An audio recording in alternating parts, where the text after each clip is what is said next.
We really wouldn't have been here today if it wasn't for education as essential role as in the start, from the start. This was planted by Sheikh Zayed, rest in peace. This methods we are taking from him.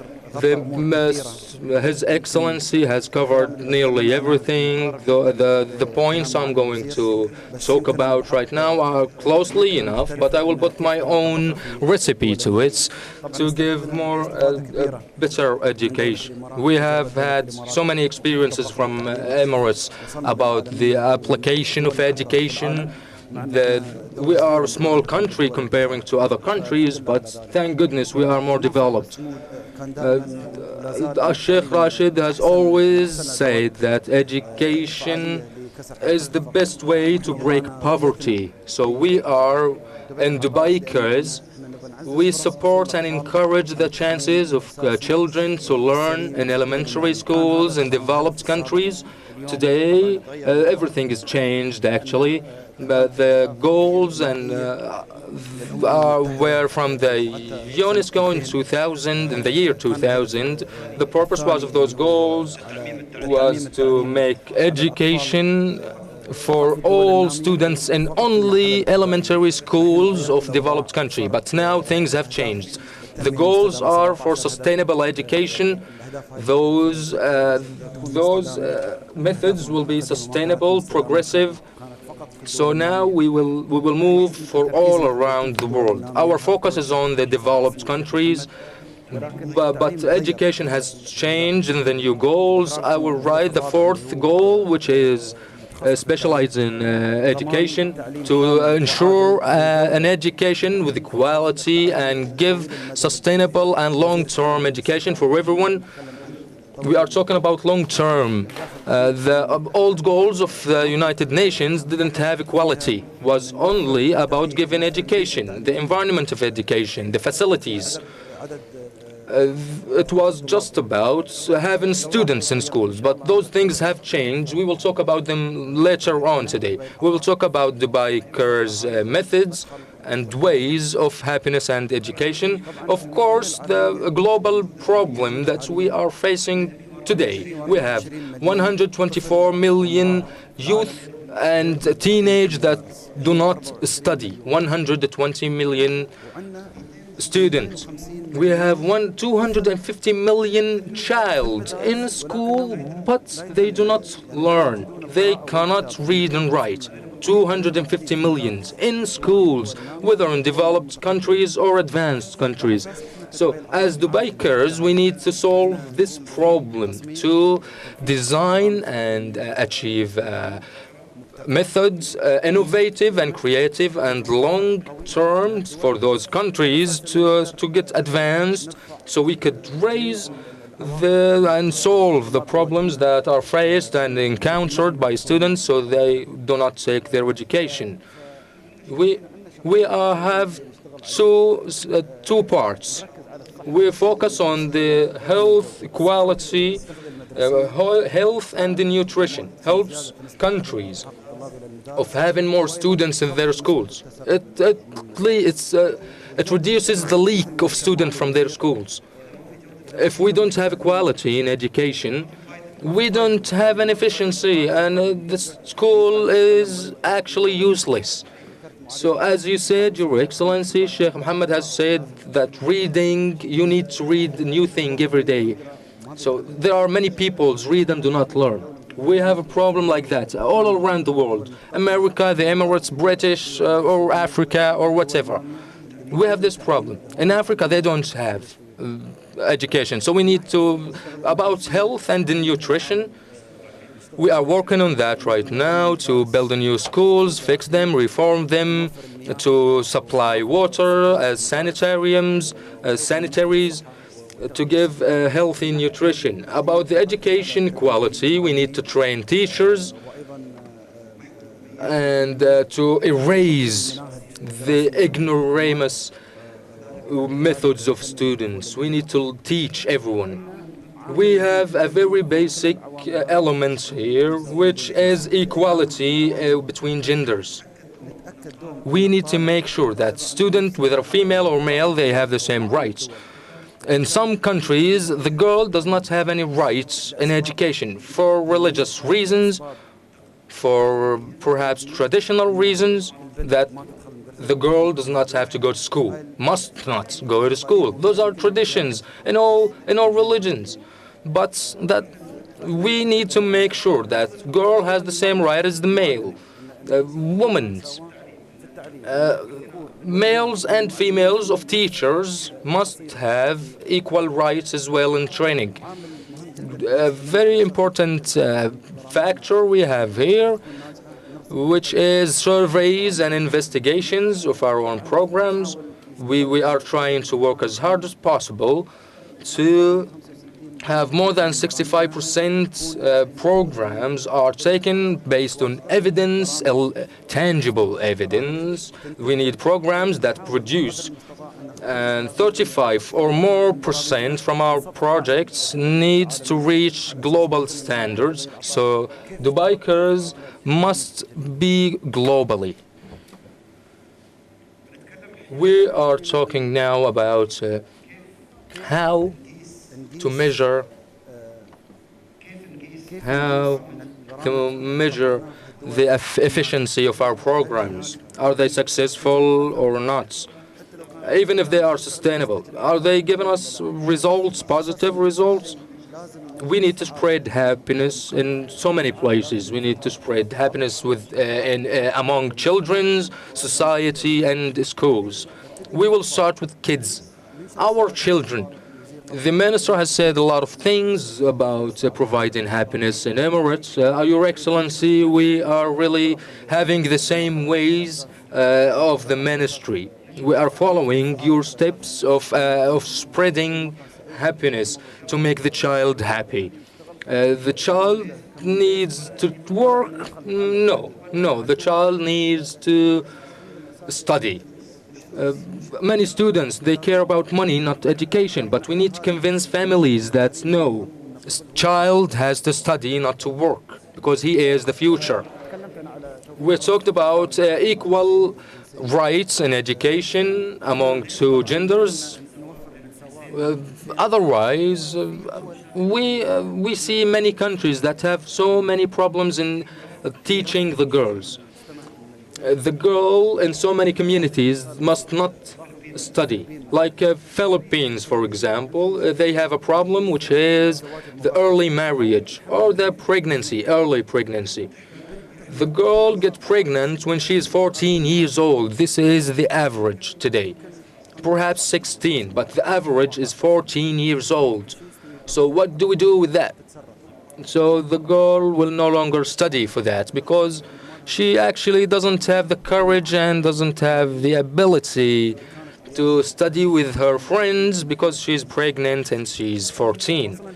She actually can't go to the same class as her friends because she's 2 years late. So she will be the oldest in school, 2 years old. So students will look to her as bad.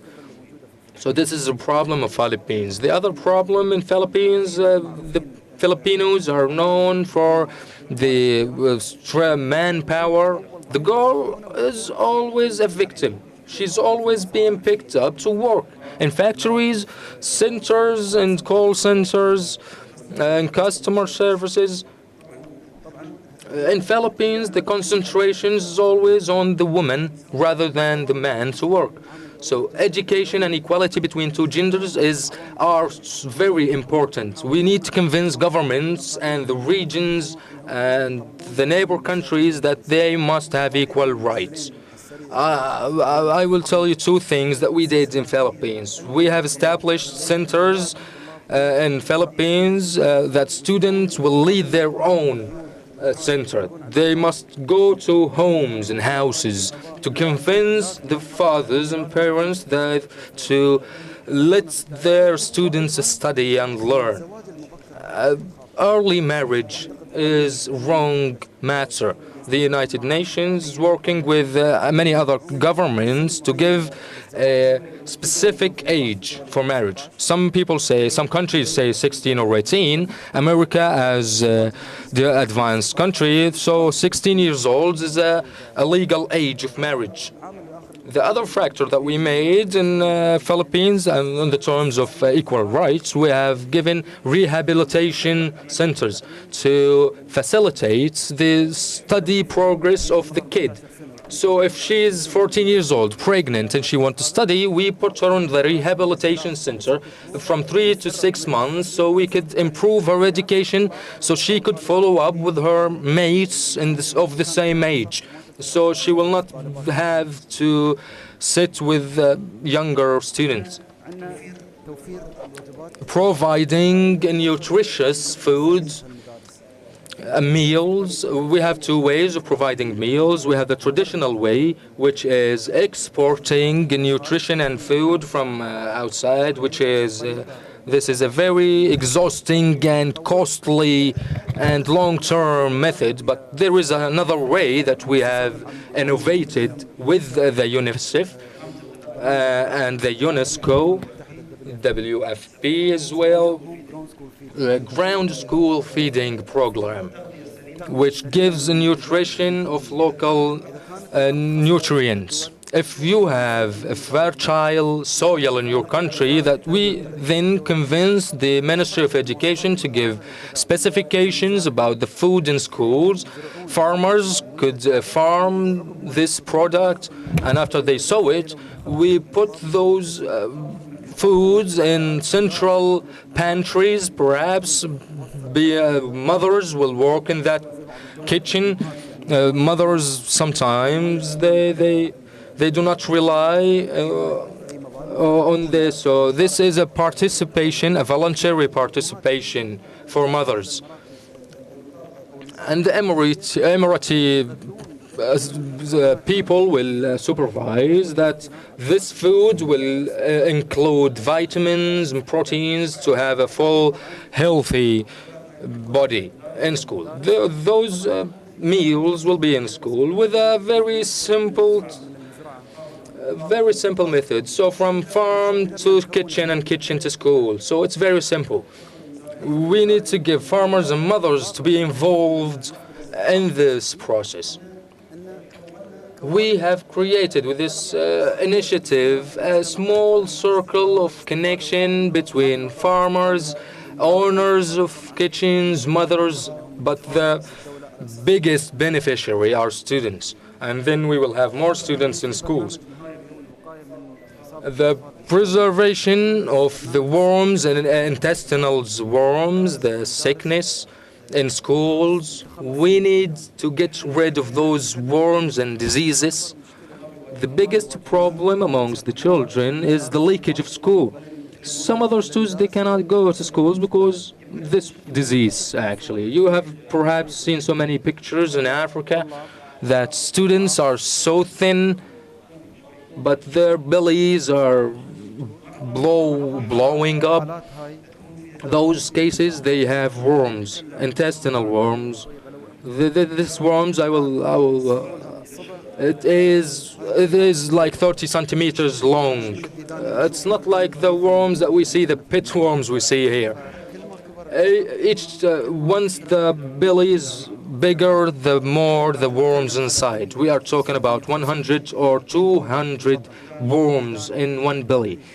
This worm needs to live. How it will live? If we give the child nutrition, but we're not only giving student food, but we're giving the worms as well. So we need to eliminate those worms by giving them pills, taken once or twice annually. So the worms will be dead as soon as we could, actually, by this medicine. Those 200 worms, what will we do with it? How could we get rid of the dead worms inside? So we are talking about medicine sector in the developed countries. So if there is no food, the worm will take the child intestines. So the child will be dead, actually. So We are now with a program of Bill Gates Foundation, so we could kill those diseases. This disease is considered a chronic disease and need to be eliminated. We are working worldwide with so many organizations and institutions, with healthcare institutions as well, with the leadership of Bill Gates to eliminate such diseases. Happiness will not be achieved if the kid cannot read and write. So we always trying to improve and enhance the education level and the quality of this education in the school so he could do mathematics, read and write. This is for the kids level. Now, happiness will not be accomplished if it wasn't in school. So we need to put happiness in schools. In schools, perhaps it's more different from the previous subject we've talked about. The minister said we need to give clean environments. We need to reconstruct those schools and to prepare it at its fittest, at the best method available. We need to provide water, washing rooms, and the sewerage system. Wash in Schools initiative will be launched. Wash in Schools means water sanitation and hygiene. With providing water, we are digging up wells in the ground, groundwater, that those wells has to be connected with the washing program so others can have self-hygiene. The happiness of the child is when we teach the child how to be clean, the hygiene of his own body. To eliminate this worm, we need to take medicine with the pills we've mentioned, and then to teach them how to wash. Those developed countries, they have never seen soap in their life. So we give them soap. We teach them how to wash. 6 months, 1 year. Perhaps those diseases will be gone forever. So in school, we are providing the sanitation places, bathrooms, and those bathrooms need to be separated for girls and boys. Most schools in Africa, they don't have bathrooms, and those ones, very little one, which have bathrooms, they are not separated. So if you have a bathroom, how could you go along with a woman or a man? It's mixed, and this is a very big problem and needs to be solved. Of course, the minister His Excellency has said about the training of teachers and training trainees and the trainers, and this is something we are having under development. The third thing that we need to provide education in is society. Society is divided into two divisions, the local and the international.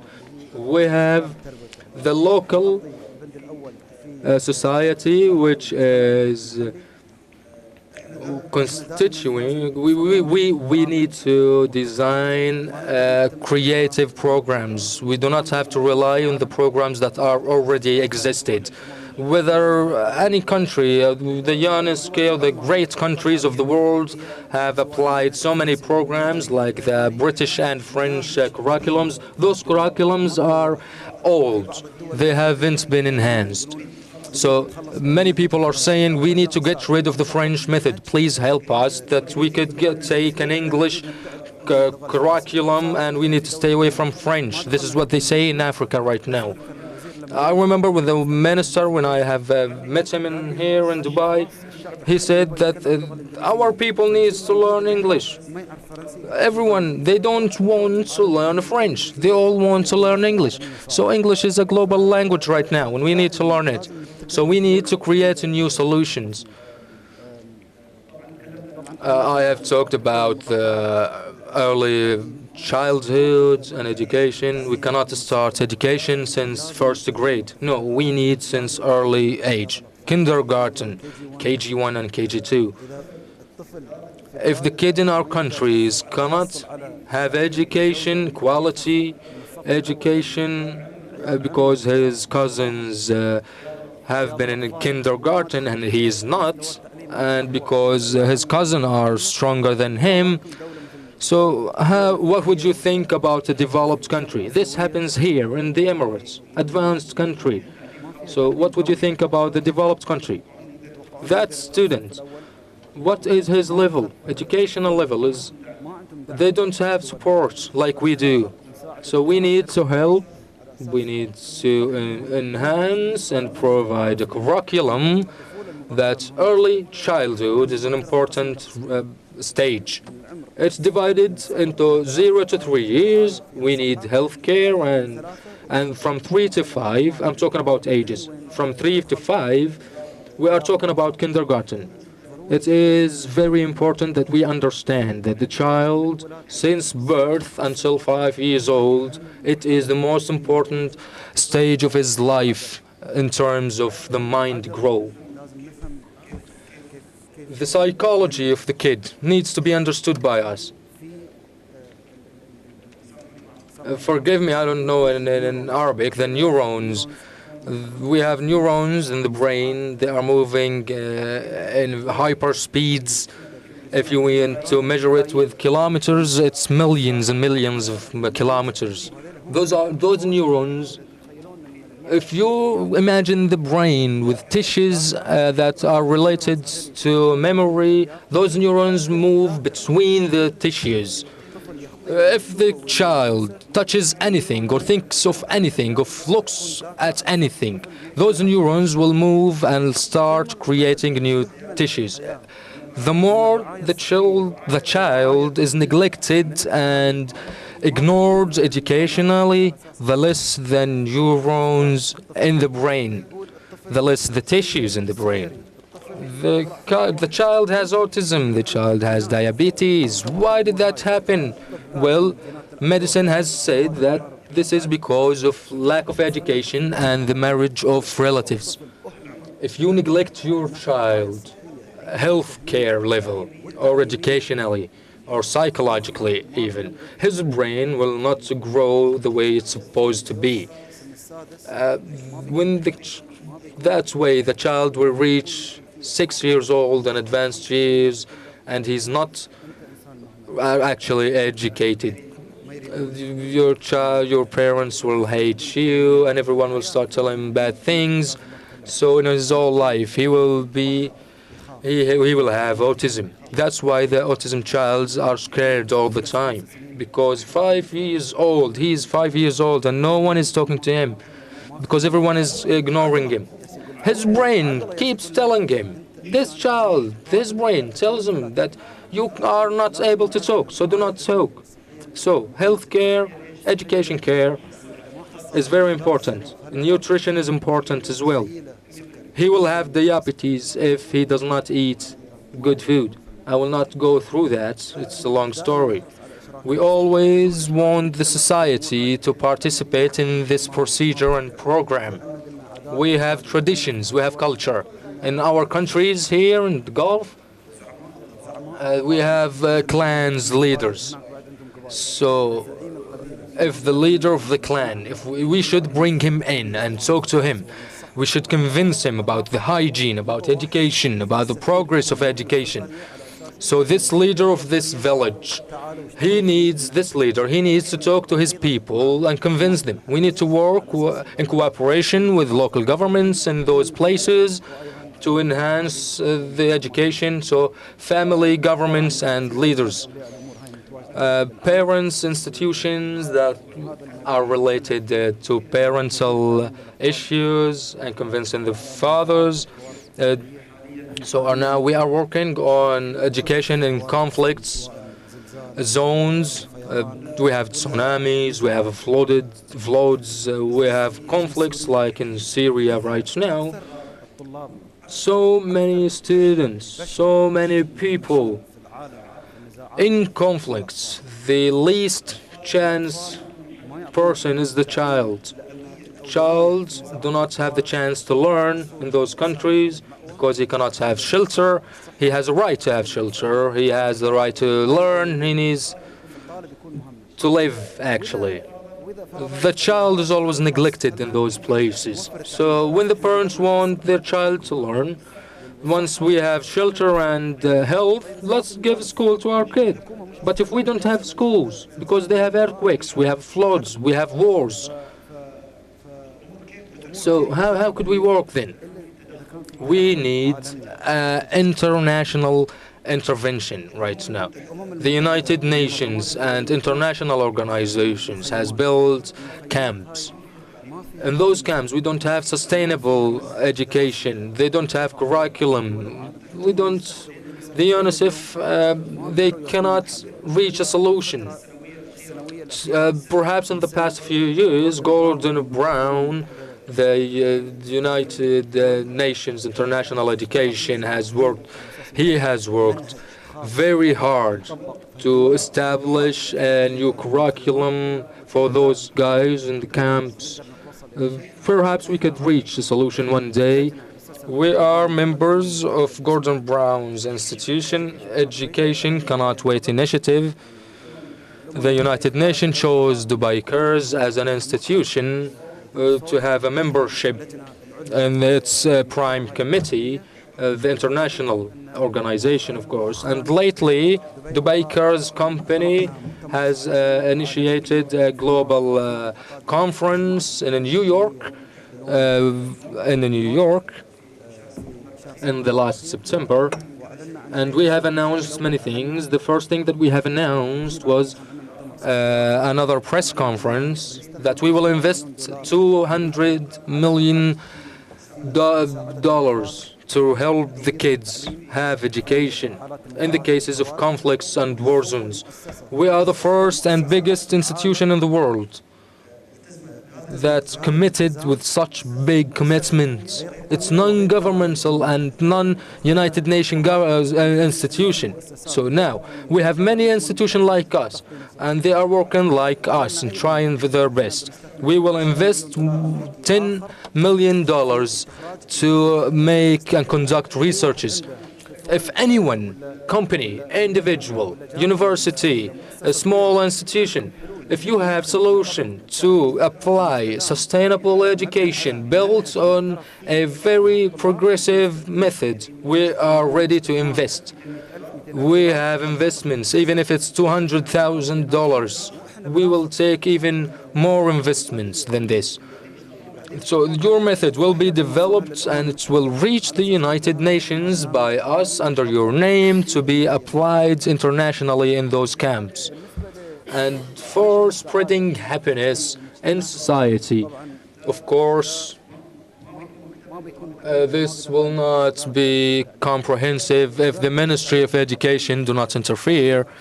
So we enter every country with a design from the strategy of the Ministry of Education. So we are following their lead. So the program could be successful. We always have a survey and investigate those programs. I always have an employee that he travels to evaluate and assess on-field assessment, to have a survey and investigations in field, so we could enhance them in further future. And we need those evidences from field. Those evidence we need to take them in and develop them, enhance them to have a sustainable and very advanced program in the future. So once the program is extendable, we need to follow some certain method in education. We take this program, we give it to the Ministry of Education and leaders. We tell them this program is successful, and we start to spread it all over the country. If you want us to do anything in this case, you as a government need to help us. You as a government need to take this program and invest it and enhance it in order we could succeed. The International Bank and United Nations are our companionships, and we have a cooperation with them, so we could develop this program furthermore. We do not work with governments directly. We always have an executive participants or contractors, perhaps. This those associates, executive associates, like agencies from the United Nations or international organizations accredited by the United Nations, and some other local organizations and agencies accredited by the international entity. Those are some of associates. This is our global map. We are in more than 45 countries. We only work in developed countries, and if God's willing, in Latin American, throughout this year, at the end of this year, 2017 and 18, we will go to Latin American and the Caribbean islands. We need to go through the Pacific islands. So we are covering east and west. The press always covering our steps, and we will keep you updated. We are in 45 countries. We have given education to more than 16 million beneficiaries. Those are some statistics that we have achieved. 1,580 schools, 770 wills, and more than 482,000 students taught. We have a lot of things, and thank you everyone for your time.